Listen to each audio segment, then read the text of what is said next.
This is Wrestling with Ideas. But anyways, let's talk about Vinny Roo. Oh, good Lord, please. Vinny Roo. Oh, boy. Now, we're going to keep this open. We've said it on Wrestling with Ideas before. Yeah. We would love to have Vince Russo on the show. We would love to. We would love to have him on. But we're not going to back away and just, let him say his spiel, okay? Now, I'm going to... You obviously are not a fan of Finn Balor. Now, here's the thing. I'm going to try and find the quote that he said. I'm Googling it right now. But essentially, he showed Disrespect. I don't even want to say disrespect. More like ignorance. He showed ignorance. You see, here's the quote that I got from Vinny Russo. So, this is the entire quote. And this is what I got from the Inquisitor. So don't say I misquoted him or anything like that, because we know he's going to do that eventually. Eventually. No disrespect to him, but somehow, some way, all these quotes get misquoted. So, he said, after tonight's Raw aired, I came to the sad conclusion that the professional wrestling business as we knew it is dead. The new era is officially here, and that genre that many of us enjoyed and supported for decades upon decades is never coming back. Gone forever are the days of unique characters, compelling storylines, and fights that actually looked real. And here to stay are the days of a middleweight at best, beating not one, but two heavyweights in the same night, in matches that told no stories and looked more like Swan Lake than fights. When Finn Balor was booked to defeat the likes of Rusev and Roman Reigns in the same night, on his first night, this was the nail in the coffin for me. I never believed that I would ever see a powerhouse like the WWE cater to the smallest audience with the loudest voice, the IWC. Tonight, they won the war. It's over and done with. The casuals can now officially give up on any and all hope. What a load of crap. Could someone tell Vince Russo... first of all... Could someone call the Pittsburgh crowd last night? Yeah, first of all... Which were filled with casuals, by the way. I'm going to interrupt you here. Yeah. The casuals line is full of crap. Yeah. Because the WWE polls that they put up is full of casuals. You know what the polls were last time I checked for Monday Night Raw? 85% said yes. 85 said yes. A couple of weeks ago, that 85 was swinging the other way. Yes. If Vince Russo said that exact garbage, minus the middleweight part, because he's wrong about Finn Balor, he's always wrong about Finn Balor, and don't you forget it. If he had said the same thing, wrestling is dead. Why? Because they refuse to give up on Roman Reigns. But no, you're wrong, sir. I respectfully disagree. And if it were my show, I'd expletives deleted. You would delete him. Delete. So, but it boggles my mind. Now, here's the thing. Yeah. I don't think he actually believes that. I really don't. Clickbait. I feel like this is just a way for him to seek some heat. This is the chance for him to get his name out there and to get... Because everybody's been talking about Vince now and what he thought of Raw. You know what? This guy, first of all, this idea... Sorry, wait a minute. Sorry. But I need to get this out. Of course, go ahead. Because, first of all, I want to show this right here. No. Vince Russo is probably one of the biggest hypocrites in professional wrestling. I respect his opinions. In fact, I think he has good opinions. But the fact that he could go out there and say, I used to watch guys like Bruno Sammartino and Chief Jay Strongbow, and I saw them have real fights. Meanwhile, you booked matches like Judy Bagwell on a pole. You gave Mike Awesome a fat chick thriller gimmick. You essentially booked WCW to look like a joke.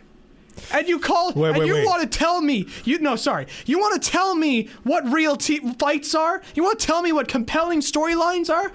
Get out with that, because that's a load of crap. Yeah. You can't tell me what compelling characters, compelling storylines, and fights that actually looked real when you couldn't do that in WCW 2000. You could do that in the Attitude Era because you got a filter on top and Vince McMahon. You've done good for the business.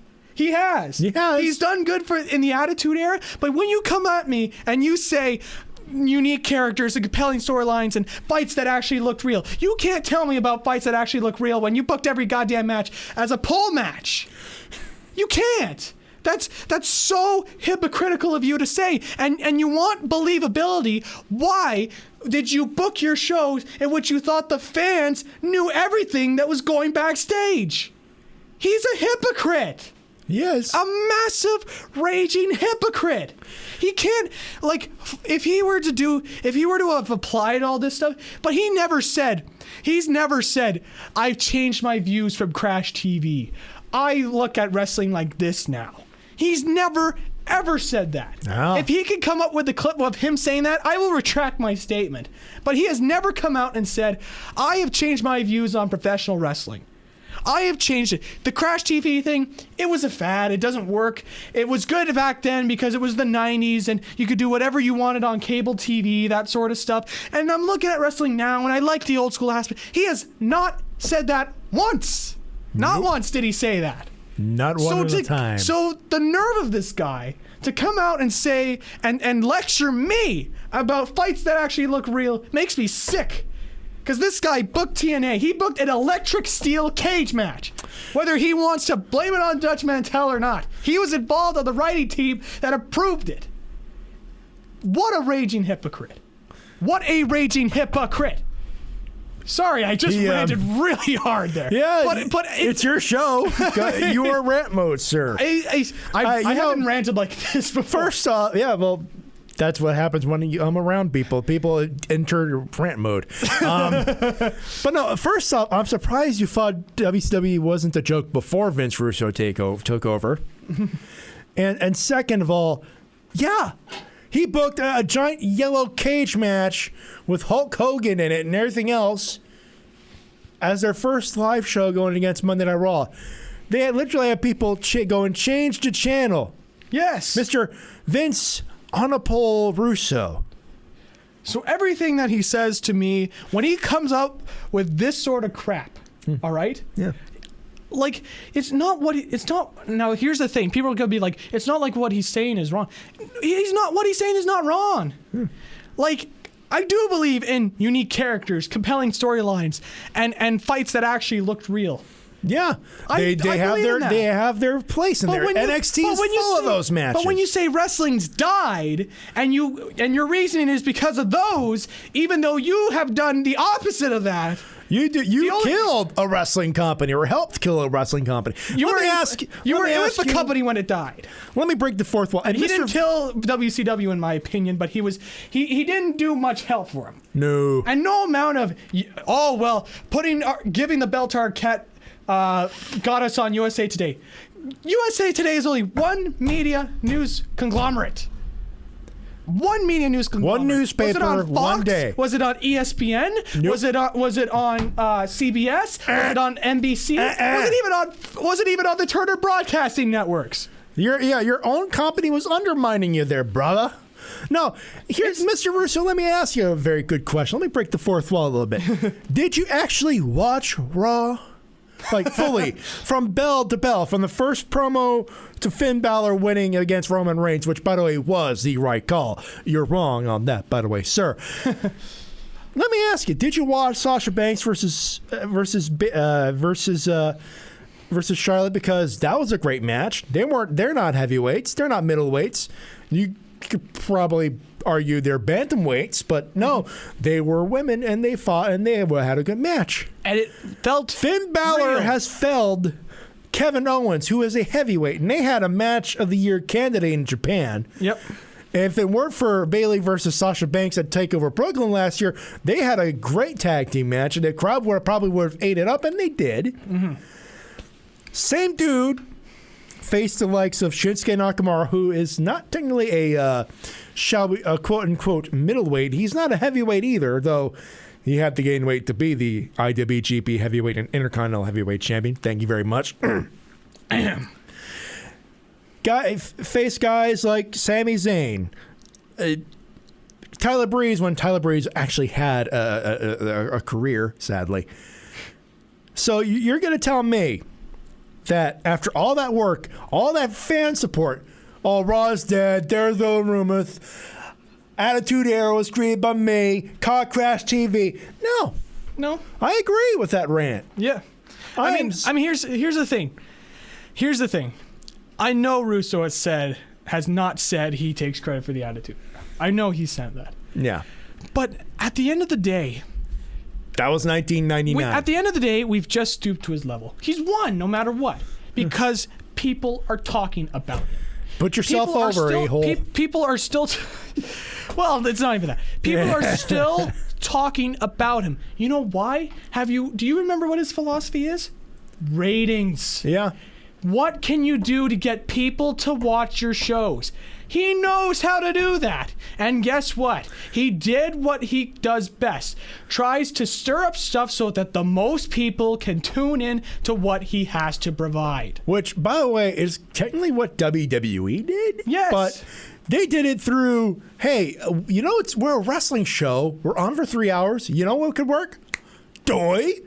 Wrestling. Exactly. It's a wrestling show when even Michael Cole brings up the words professional wrestling in an environment in which, by the way, Vince McMahon says forthright, the words professional and or wrestling cannot be put together ever again. Exactly. He brought up Finn Balor's career. Yes. In full. Yep. That's engaging. That's doing your damn job. Exactly. If you're a casual listening in to the first time, watching Finn Balor, who is this gentleman? I've seen a couple of matches, but who is this gentleman? Michael Cole did his damn job. Told a story, enhanced the story in the ring. Exactly. Oh, and by the way, Vince Russo, your story is, hey, let's put stuff on a poll and make people laugh, and that'll raise the ratings. Exactly. He's a short-term booker. There you go. He knows how. He said it himself. He said, "What am I going to do the next week to keep the ratings up?" He's not a long-term booker, No. And that was not what TNA needed. No. That was not what WCW needed. Listen. His style of TV worked for WWE because they had the right amount of wrestlers, they had the right characters involved. And they needed the ratings. And guess what? Russo did that. And I'm not going to take that away from him. He's done that. And his brand of wrestling did not fit with WCW because when WCW has the lineage of the NWA, Crash TV is not going to work. And the problem with Russo and a lot of wrestling bookers in general, they have one way of booking things. They're not willing to adapt. That's what happened with guys like the guy who booked the AWA for Vern Gagne, AWA. Vern Gagne. Bill Watts. Bill Watts, great example. Bill Watts was a guy, he was great in the 80s, but couldn't continue it in the 90s. Jim Herd.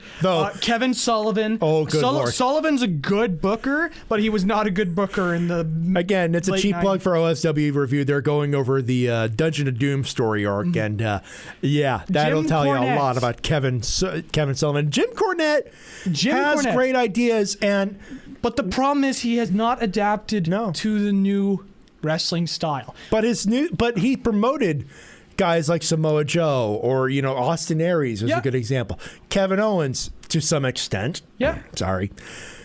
El Generico. Or now Sami Zayn. Sorry. Yeah. Gotta shatter the illusion there. Sorry. But still, what I'm saying is, each guy has their own way they view wrestling. Jim Cornette views it as the 80s wrestling with the territories and all that, which is not a bad idea because guess what? That made money. Yeah. But the problem is that's not what the fans want anymore. Vince Russo's way is Crash Course television TV. And that was and Crash TV was popular in the 90s in general. Yeah. That's what Jackass. That's what made WWE Monday Night Raw so popular, was because they had the right guy writing during that time. Yeah. Bill Watts, again, another very old school guy. Didn't work in the early 90s because he was way too old school. Vern moves Gagne. on the top rope, no flying. It's like in an era where flying was the only thing keeping you guys afloat. Vern Gagne was a guy who would only promote the same guys, himself and Nick Bockwinkel. And he would train guys, and he would do help with promos. But at the end of the day, he was at the top of the food chain. Yeah. Nick Bockwinkel and Vern Gagne. And don't get me wrong, no slouches. They earned their spots. Kevin Sullivan. He was a very good booker in the Florida territory in NWA. But he could not translate his success because he went way too cartoony. That's what he assumed that Hulk Hogan was like, and that was where the era was leading to another cartoon era. But he was wrong, and that's not really necessarily a bad thing. No. It's a guess. He guessed wrong, and he guessed wrong. And we got the Dungeon of Doom out of it, and we thank him very much because the Yeti was a thing. Exactly. And like right now, the best bookers right now, Gabe Sapolsky. Evolve is a great company. I'm not going to deny that. Brian Ward in NXT. Brian Ward and Triple H to some extent. But Ward is also Ward is the head writer. Yes. So he gets as much credit. But Triple H has some good ideas and knows which talent to put in that Super Dragon for PWG. Agreed. I could agree with that. He's a great booker because he understands his audience. Vince Russo does not understand the audience of now. So, anyways, we went on a massive tangent here. We lost all focus of the main event show, which was fantastic. Finn Balor versus Roman Reigns. Keep updated with everything going on with Wrestling with Ideas by following us on Twitter or leaving a like on the Wrestling with Ideas Facebook page. Listen to archived episodes of the show on Podbean and the Podbean app, or take a listen on iTunes, Stitcher Radio, TuneIn Radio, and Player FM. We will be back to wrestle with ideas.